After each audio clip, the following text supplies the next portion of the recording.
రానున్న రోజుల్లో వైఎస్ఆర్సీపీ, టీడీపీ, జనసేన ఏ పార్టీ అధికారంలో వస్తే బాగుంటుందంటారు? మనకి వైఎస్ఆర్సీపీ వస్తే బాగుంటుందనేసి మా ఉద్దేశం. వైఎస్ఆర్సీపీ పార్టీ ఎందుకు అధికారంలో రావాలనుకుంటున్నారు?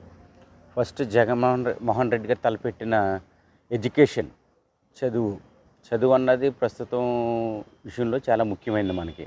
అదే రీతికి ఈరోజు ఎడ్యుకేషన్ నిమిత్తంలో చూసుకుంటే సిబిఎస్కి ఎస్ఎస్సి సిలబస్కి తేడా లేకోకుండా ఈరోజు ప్రతి ఒక్కరు ఇంగ్లీషు మాట్లాడేది ఉన్నంతే కనుక ఆ క్రెడిట్ జగన్మోహన్ రెడ్డి గారికి వెళ్తుంది.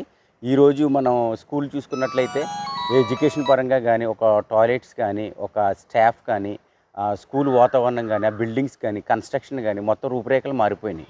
ఈరోజు ఎప్పుడు కూడా చూడలేని గతంలో చదువుకున్న వాళ్ళందరూ వచ్చి మేము చదువుకున్నది ఈ స్కూలేనా అని ఆశ్చర్యపోయేలా చేశారు. ఈరోజు నిజంగా ఎడ్యుకేషన్ పరంగా ప్రతి ఒక్కరూ కూడా ముందుకు వెళ్తున్నారు. అదే రీతిగా ఎడ్యుకేషన్ ఇలా కొనసాగుతుంటే ఫ్యూచర్లో ప్రతి ఒక్కరికి జాబ్స్ అనేది కన్ఫర్మ్. ఎడ్యుకేషన్ నిమిత్తంలో ఏ వృత్తిలో అయితే వెళ్తున్నారో దానిట్లో కూడా అతను చేసుకోవటానికి ఆస్కారం ఉంటుందని చెప్పేసి నా ఉద్దేశం అండి. Education is number 1 in YSR CP ప్రభుత్వంలో మట్టుకు ఎక్సలెంట్.